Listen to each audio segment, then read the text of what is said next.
What's up, everyone? Kyle here. I am super excited to share that my audiobook version of Travel Tips is up now. You can find it on Audible, Libro.fm, and anywhere else that you get your podcast. Go check it out and buy a copy. It also has 30 minutes, a little over 30 minutes of bonus commentary that isn't in the actual book, so that's a little added bonus. But go check it out. I appreciate all the support, and I hope you guys enjoy the episode.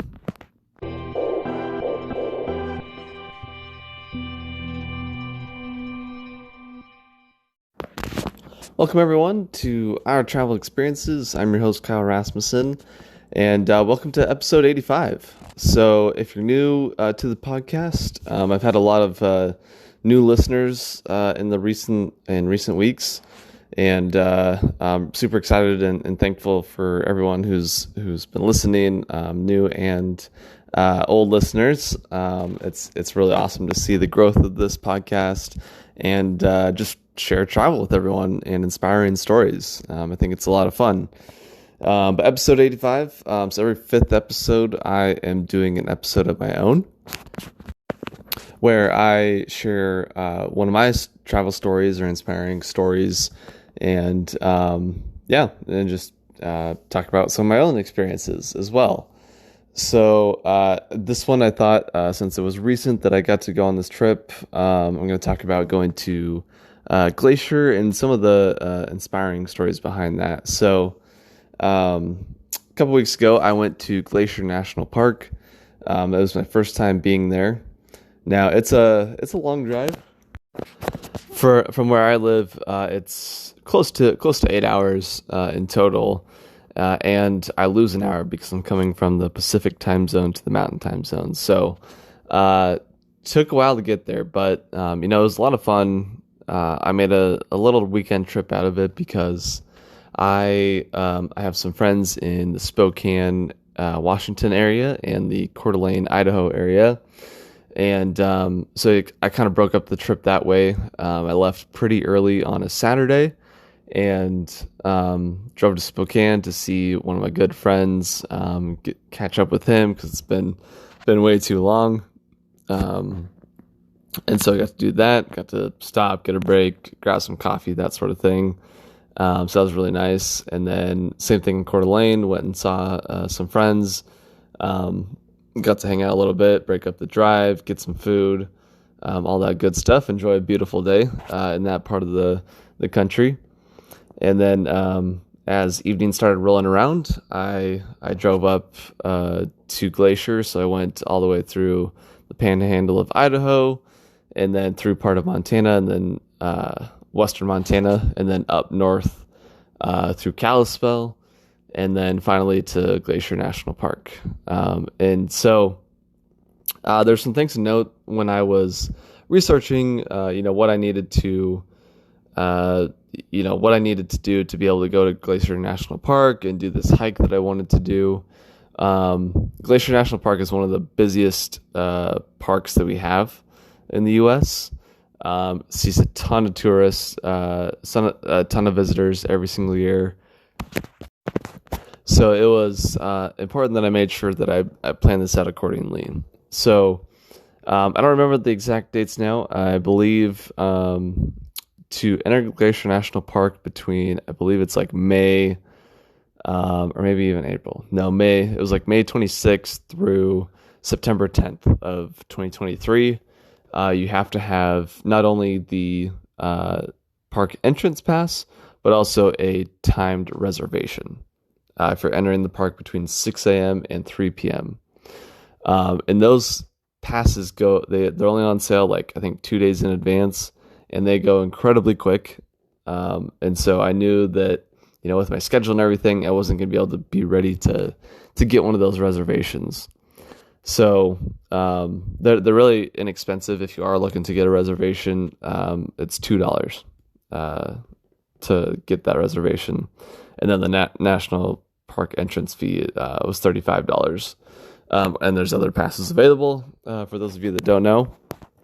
But I knew that I wasn't going to get that reservation, and I knew that my time was a bit limited. I really only had the one morning essentially or half a day to explore the park. So my plan was to enter the park outside of 6 a.m. and 3 p.m. and then start the hike early in the morning before all the people were coming, and then be able to leave as things started getting busier and explore other parts of the park. So by the time I got up to the entrance of West Glacier, it was about 1 a.m, and I feel like that was a good time to go in because obviously there's really no one there at that time of night. I got my entrance pass online right before I entered the park, just on the Glacier page of the National Park website, and then went to the park, and my plan was to hike the Highline Trail in the morning. And the Highline Trail is at the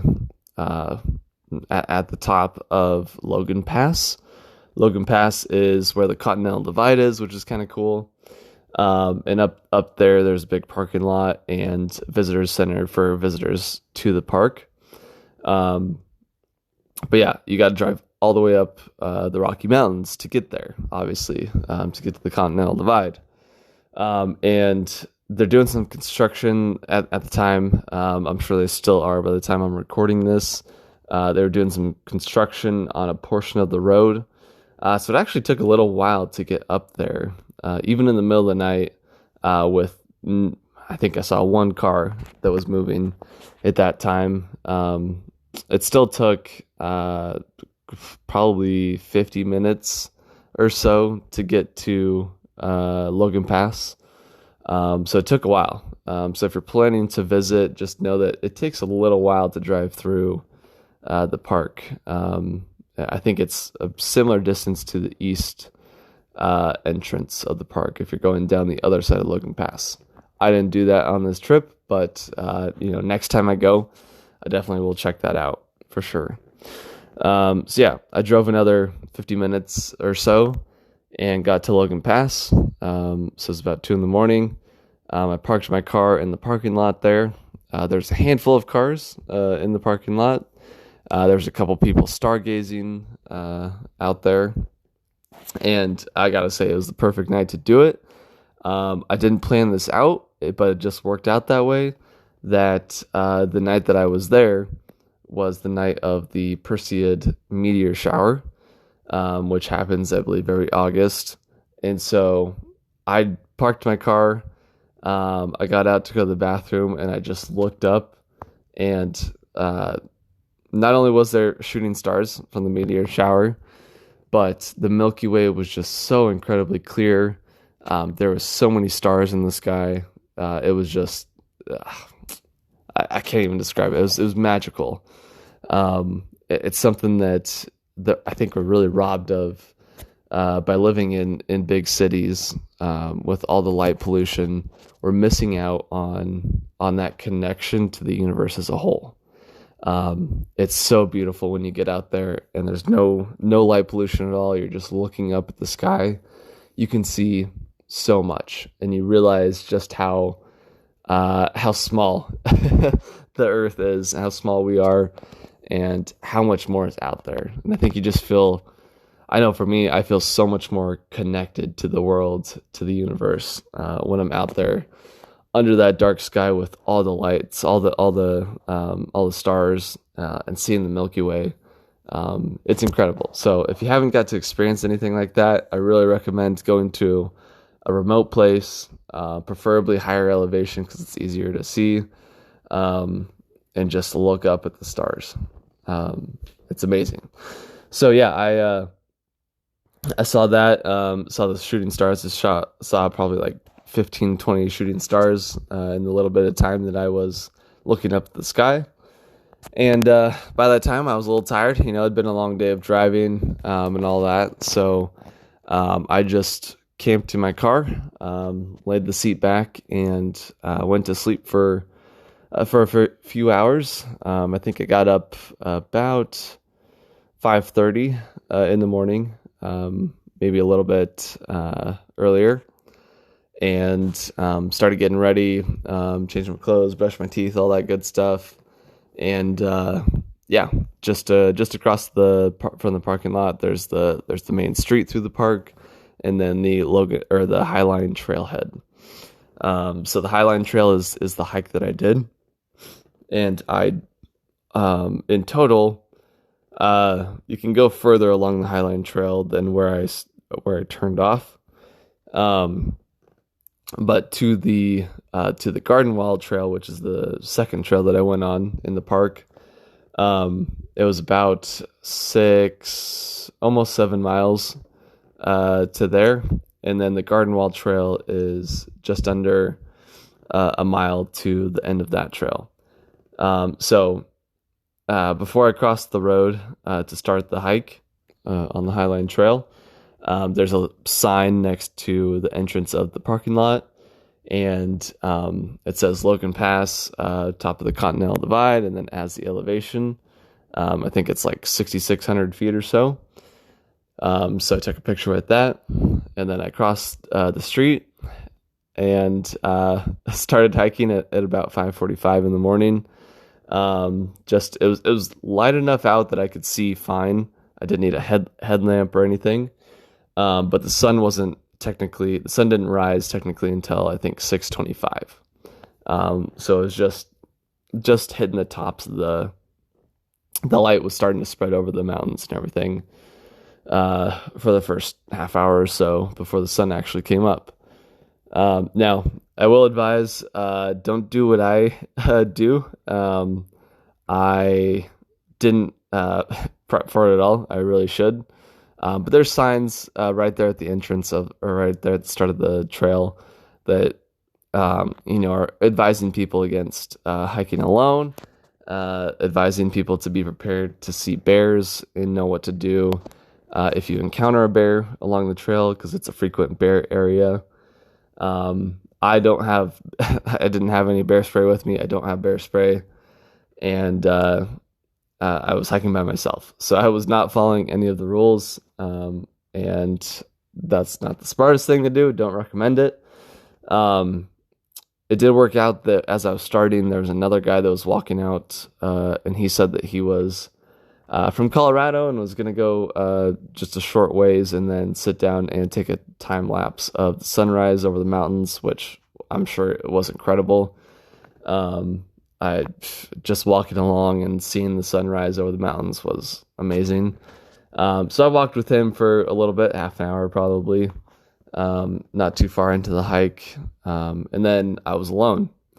The nice thing about the trail, though, I would say, is that for a fair portion of it, for a lot of the hike, you can see well in advance along the trail because you're just essentially walking along just below the ridge line of the mountain.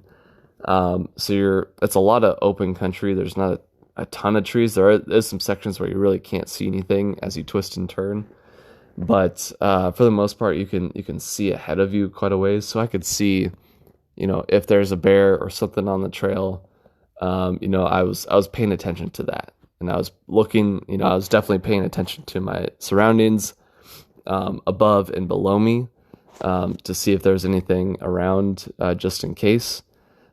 Did see pretty shortly into the hike, maybe like 2 miles into the hike, if that, I saw a group of mountain goats, probably about 7 or 8 mountain goats up there. They were grazing just above me, so I watched them for a little bit. That was kind of fun.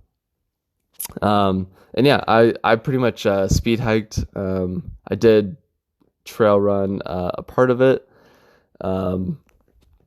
I maybe ran for in total, the whole hike, probably half an hour of it.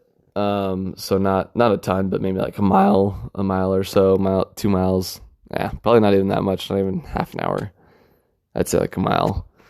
But yeah, so I sped hiked through it. I like to hike pretty quick, but it was just stunning. I mean, the scenery is amazing up there. It was beautiful. It was a perfect morning. Wasn't too cold. I think when I got up, it was about 53, 54.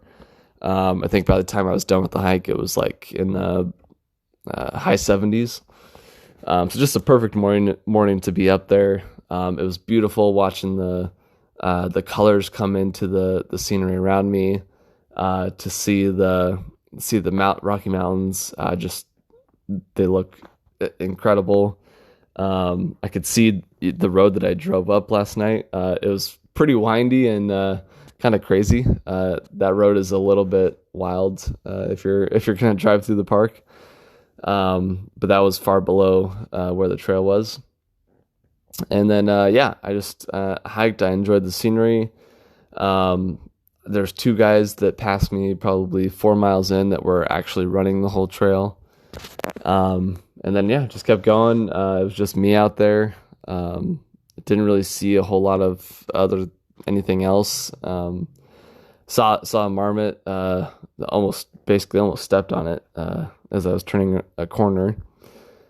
And then yeah, I got to the Garden Wall Trail. And for those of you that know, this is a tough 0.9 miles. Now I'm in pretty good shape. I'm 2 months removed from running 100 miles in 26 and a half hours. And this 0.9 miles, that's the Garden Wall Trail, is basically straight up. I think it's almost 1,000 feet of elevation gain. And it took me probably half an hour to do 0.9 miles.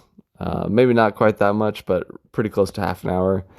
I definitely had to take some breaks, and it was tough. It was a tough hike. So for those of you that may be new to hiking, I definitely encourage you to be wary of what that short hike is, but it's a lot. But the view at the top is amazing. So when you get to the top of the Garden Wall Trail, you turn the corner and you're looking at you get to the Grinnell Glacier overlook point.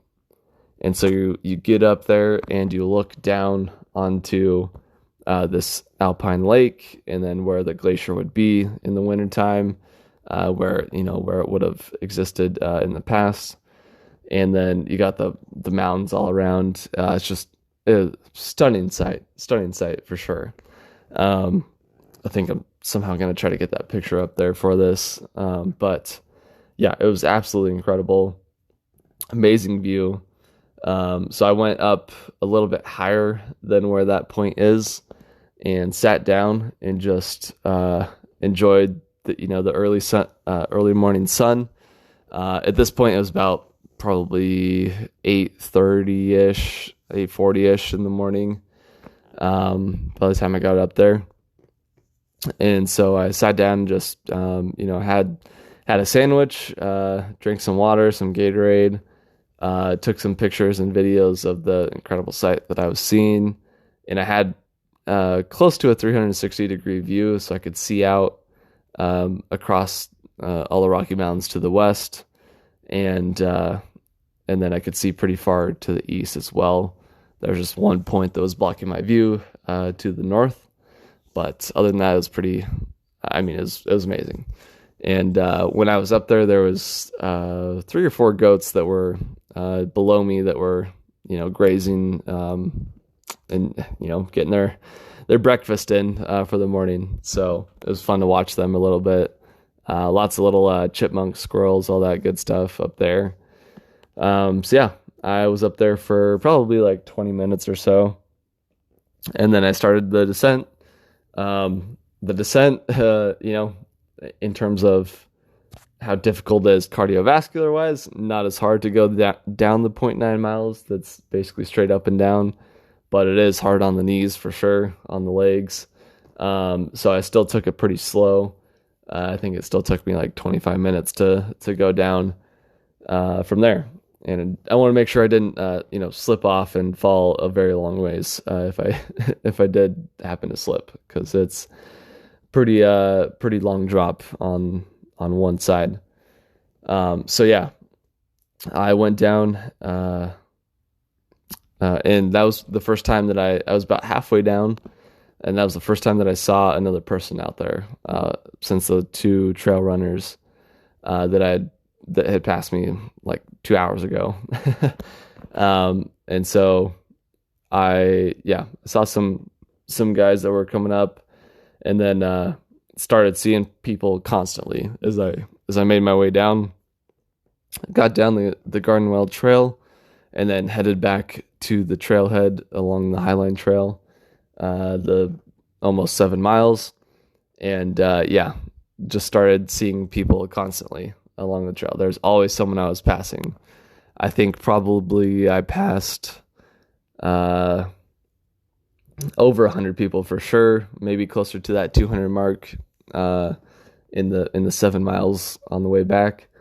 So there's a lot of people. So definitely was glad that I went out early in the morning when I was basically the only one on the mountain. Got to see all of that without having to worry about other people and that sort of thing, which was really nice. And was able to hike at my pace, which was nice too. And then on the way back, it was a little bit difficult because I had to pass a lot of people, so I couldn't hike as fast as I wanted to, but I was still able to go pretty quick, going against all the traffic. And so I got to get back to the trailhead fairly quickly. I wanted to see what I could do. This was a bit of a training hike for me because I got a big one coming up in November. That's going to be much higher elevation and much more difficult.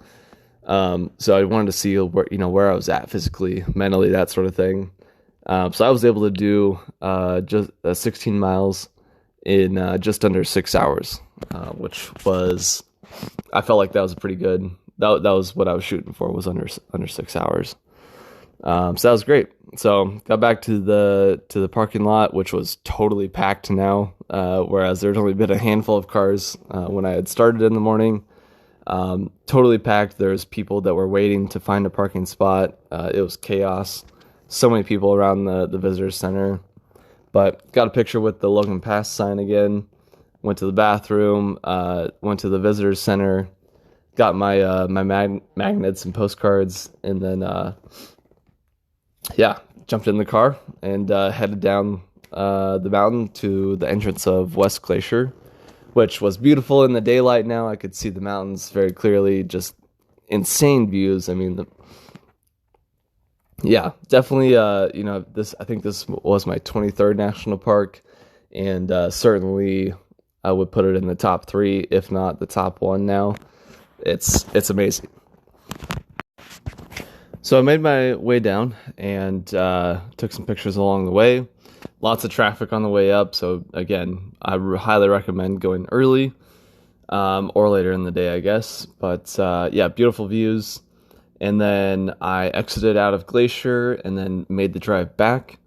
I gotta say, it was my first time being in the Flathead Valley, where Kalispell is, in that area, in Flathead Lake. And man, what a beautiful area. I was just in awe of how beautiful it was up there. Had no idea, but it was amazing. Stunning views for sure. And Kalispell seemed like a good town from the little bit that I drove through the main part of it, but it seemed like a cool little town. But anyways, so I made the drive back. Took a long time, but drove back to Yakima, and that was the end of the trip. But incredible. Highly recommend. You can totally just spend half a day there and get to see a lot in Glacier. Definitely recommend more time than that. I would say a full day. If you can, like, camp out, maybe do 2 days. I think that'd be really amazing. So I guess going back to the reservation thing, like, I knew I needed to be inside the park before 6 a.m. So that was just some extra planning I had to do there. And I don't know. It was an amazing trip. Going back to the hike, I was really, like I said, it was kind of a training hike. I wanted to see, what I could do. I felt really good. I know that a couple years ago, no way I could have hiked that fast. No way I would have felt confident out there. hiking like that by myself early in the morning. Um, and I think it was just I think I really felt that during that hike, just how, how far I had come, physically and mentally as well. I felt so good out there. I felt like this was an easy hike for me. I mean, relatively not the hardest hike in the world, but it wasn't, super easy to do. And it's at a pretty high elevation. You're at 7,000 feet of elevation, so it's not like nothing. And just to see, how far I'd come, I could easily get that hike done. I didn't have to stop that much to rest or anything. I felt super good, and mentally I had the confidence to go out there and do that myself, and not, have to rely on someone else to be there with me, or wait for someone to be there with me. Although, again, don't recommend doing it by yourself, just in case you do see, a bear. Oh, I did also see some deer out there, and then some very young rams, sheep, right near the trailhead, actually, as I was finishing. So it was kind of cool. Lots of wildlife up there for sure. But yeah, I think it's just, I can speak to my fitness giving me a lot of confidence. I know that maybe fitness isn't a goal of everyone's, but for me, I've found through fitness that, through improving my fitness, not only in terms of, musculature, but also cardiovascular, that it's given me a lot of confidence, because I've been able to achieve a lot, like run 100 miles, and survive, just even finish that. And, be able to do these sorts of hikes. I feel like I can do anything, honestly. And that wasn't the case, a few years ago, before I kind of started on this fitness journey and this journey to really, improve myself, mentally and physically, to a place where I felt good about myself. So, I think you just got to keep putting in that work. I saw this hike as an opportunity to get better as well. While I was, I guess, reveling a little bit in my success of how far I'd come, I was also viewing it as an opportunity to get better, and I saw it as a good training opportunity. And I think that's exactly what it was. I was able to push myself to go a little bit faster, a little bit further. And I did 16 miles in less than 6 hours. That's not something that is necessarily easy to do. I really encourage people to get out there, explore the national parks. They're beautiful. There's so many amazing national parks out there. So much beautiful land out there. Keep working on yourself. See everything as an opportunity to get better. Every challenge is an opportunity to build up your mental fortitude, to improve yourself, in whatever way you want to improve yourself. And just keep exploring out there. There's so much to see, so much to do. Go after whatever your dream is. It's my dream to travel the world, to share it with people, to see all these different things. I also have other dreams of writing more books, and just random things like I can't even think right now, but like get a write up in a magazine and stuff like that. So I definitely encourage you to just keep pushing, keep focusing on what you can control, and stay disciplined towards that goal. Keep working on it. Every day is an opportunity to get better. So hope you enjoyed this episode. If you haven't seen the pictures, go on my Instagram, Our Travel Experiences Podcast. Check out some of the video that I did of Glacier National Park, some of the pictures. I'll post more of the actual pictures as well. And keep traveling. I look forward to seeing y'all around the world somewhere soon.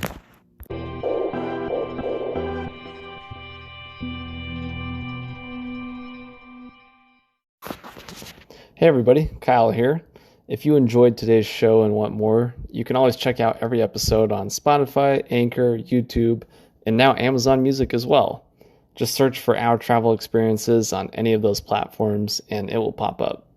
You can also find everything all in one place on my website, ourtravelexp.com. And if you want to see my travel pictures as well as travel pictures from guests on the show, you can check them out on Instagram. The page is called Our Travel Experiences Podcast. And if you want to share your own pictures on the Instagram page or be a guest on the podcast, you can message me via that Instagram page or email me at ourtravelexperiences@outlook.com.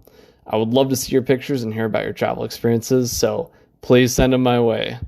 And if that isn't enough for you, make sure to check out my weekly YouTube show, From Around the World Fridays. Every Friday, I'm taking 5 to 10 minutes to answer questions from listeners, share some souvenirs that I bought over the years, share my postcards over the years that I've accumulated, or share videos and pictures from one particular city or country that I visited, and so much more. So check it out, guys. You won't be disappointed. And make sure you go subscribe to that as well. Thanks again for listening, and I'll see you somewhere around the world soon.